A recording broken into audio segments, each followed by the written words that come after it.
Did you know that South Africa is 5 times richer than Nigeria and significantly more developed than Nigeria? But why isn't Nigeria as developed as South Africa? I will get into more details about some of the reasons why South Africa is more developed than Nigeria later, so please stay with me. There is limited direct data on the number of Nigerians living in South Africa, but it is obvious that there are a lot of Nigerians living in South Africa. Do you know why there are so many Nigerians living in South Africa? The simple answer is this: South Africa is more developed than their country. Just the same way many Nigerians migrated. Oh, the term for Nigeria is not migrate, it is called Japa. So many Nigerians japa to Europe, America, Asia, and Australia. South Africa is also one of the places Nigerians japa to. Does it mean there are no South Africans living in Nigeria? Again, there is limited data, but it is possibly safe to say the number of South Africans living in Nigeria will be very low, even considering South Africa's smaller population. Looking at the passport index, which suggests that for a Nigerian to travel to South Africa, you will need to apply for an e-visa, but we know it's never going to be that easy to get the visa, even if you think you meet all the requirements. On the other way around, a South African thinking about traveling to Nigeria can get a visa on arrival or an e-visa. This means it's easier for a South African to travel to Nigeria than for a Nigerian to travel to South Africa. There are a lot more metrics to look at which paint the picture of the huge disparity between Nigeria and South Africa. Let's remind ourselves that South Africa and Nigeria, while in different regions of Africa, are two of the powerhouses in sub-Saharan Africa. Before I go too deep into the discussion of why Nigeria isn't as developed as South Africa, let's remind ourselves of some facts. When comparing Nigeria and South Africa in terms of population, land area, population density, GDP per capita, Human Development Index, several key differences emerge. Nigeria boasts a significantly larger population compared to South Africa, with over 220 million people as of the time of recording this video, according to data from Worldmeter and Statista. In contrast, South Africa's population stands at around 60 million people. This vast disparity in population size highlights Nigeria's status as the most populous country in Africa and one of the most populous nations globally. While South Africa has a smaller population, it compensates with a larger land area. South Africa's land area is approximately 1.2 million square kilometers, as reported by the World Factbook CIA.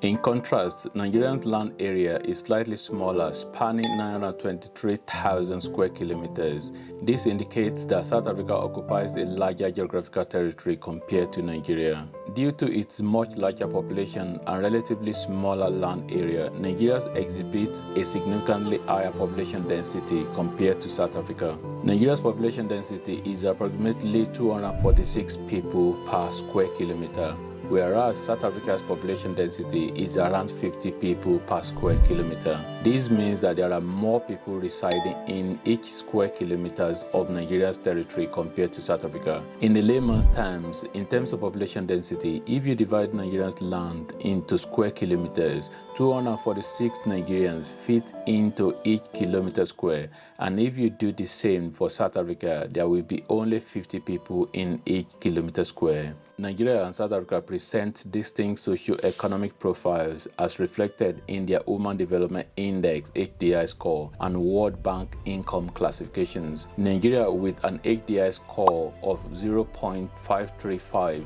falls into the category of medium human development. The World Bank classifies Nigeria as a lower middle income country. In contrast, South Africa boasts a higher HDI score of 0.711, indicating a higher level of human development. Additionally, South Africa is categorized by the World Bank as an upper middle income country. These differences highlight the varying levels of socio-economic development and living standard between the two nations. The title of the biggest economy in Africa has always been between Nigeria and South Africa. Based on the recent figures from the IMF, a comparison of South Africa's and Nigeria's GDP and GDP per capita reveals distinct economic landscape between the two African nations. In terms of nominal GDP, Nigeria is projected to contribute approximately 9% to Africa's total GDP this year, securing the fourth position continent-wide. Conversely, South Africa's nominal GDP is anticipated to represent around 13% of Africa's total GDP, positioning it as the foremost contributor on the continent. Consequently, South Africa's nominal GDP significantly surpasses that of Nigeria. Moving to GDP per capita figures at current prices, Nigeria is expected to record a GDP per capita of $1,110 this year, as per the IMF projection. In stark contrast, South Africa's GDP per capita for the same period is forecasted to reach $5,970, indicating a considerable disparity between the two countries in terms of individual economic output. Additionally, when considering GDP per capita based on purchasing power parity, Nigeria's projected figure stands at $6,340, while South Africa's figure is notably higher at $16,420. This substantial difference underscores the varying purchasing power and standards of living between the two nations. The IMF projections underscores South Africa's economic superiority over Nigeria, both in terms of nominal GDP and GDP per capita. The data highlights South Africa's more prosperous economy, indicating higher levels of individual wealth and economic activity compared to Nigeria on a per capita basis. South Africa's foreign exchange earner is predominantly solid minerals. It is the world's largest producer of platinum and possesses high reserves of chromium, manganese, and vanadium, while Nigeria has proven crude oil reserves estimated at 34 billion barrels, the second largest in Africa after Libya, and is highly dependent on oil and gas for foreign exchange earners. Nigeria is blessed with a lot of solid minerals too. Oil and gas exports account for over 90% of Nigeria's total export revenue and around 80% of government's revenue. South Africa, as the most industrialized country in Africa, is far ahead of Nigeria in manufacturing and in the area of tourism. Tourism contributes a significant amount to South Africa's GDP as the country welcomes a lot of international tourists, and South Africa's tourism industry is at a significantly higher level than that of Nigeria. The comparison of health spending as percentage of GDP between South Africa and Nigeria reveals significant disparity in their healthcare investment. According to data from World Bank, South Africa allocates 8.8% of its GDP to health expenditures, whereas Nigeria's allocation stood at lower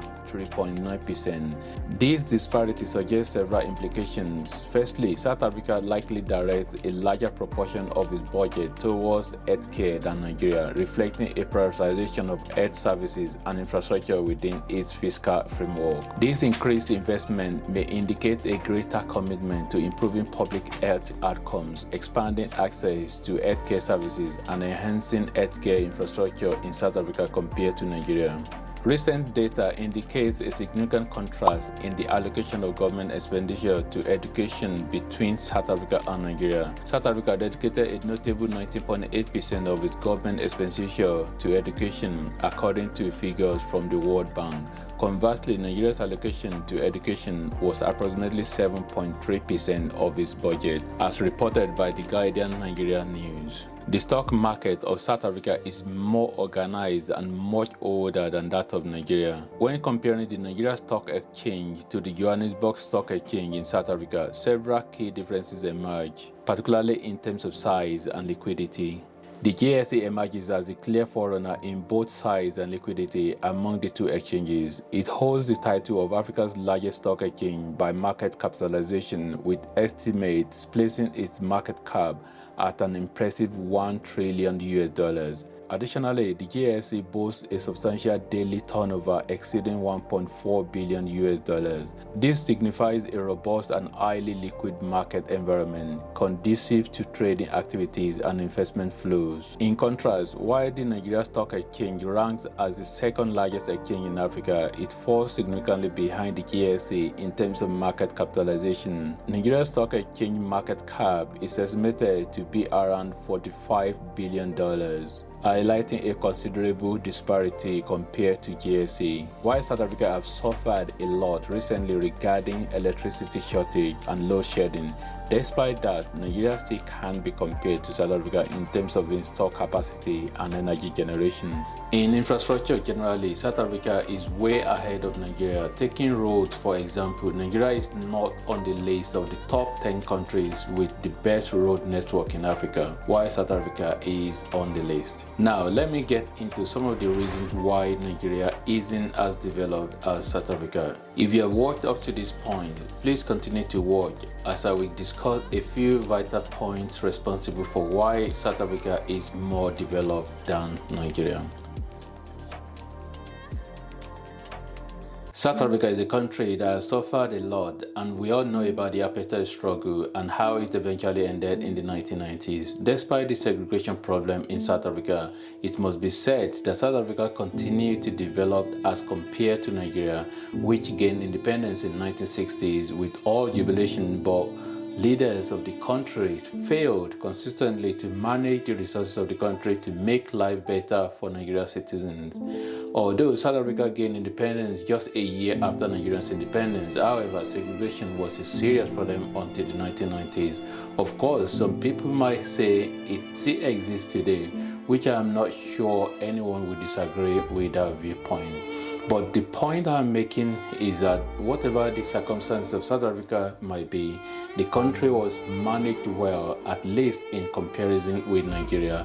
It must be pointed out that the colonizers were not only interested in just mineral resources in South Africa, they were also interested in the land. Because the weather is suitable, they decided to stay and grab a lot of land for themselves, and of course they were compelled to develop the place because they were also going to be living there and know their future children will also continue to be part of the society regardless of skin color.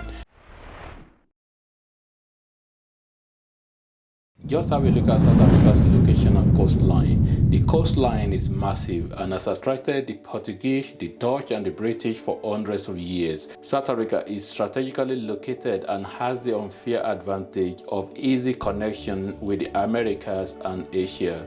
Because of the geography of South Africa, it has attracted a lot of investment and commerce. It is one thing to have an advantage and it is another thing to use it. Going back to my first point about good managers, please don't get me wrong, there is also corruption in South Africa, but the corruption in Nigeria is at a higher level and on a massive scale.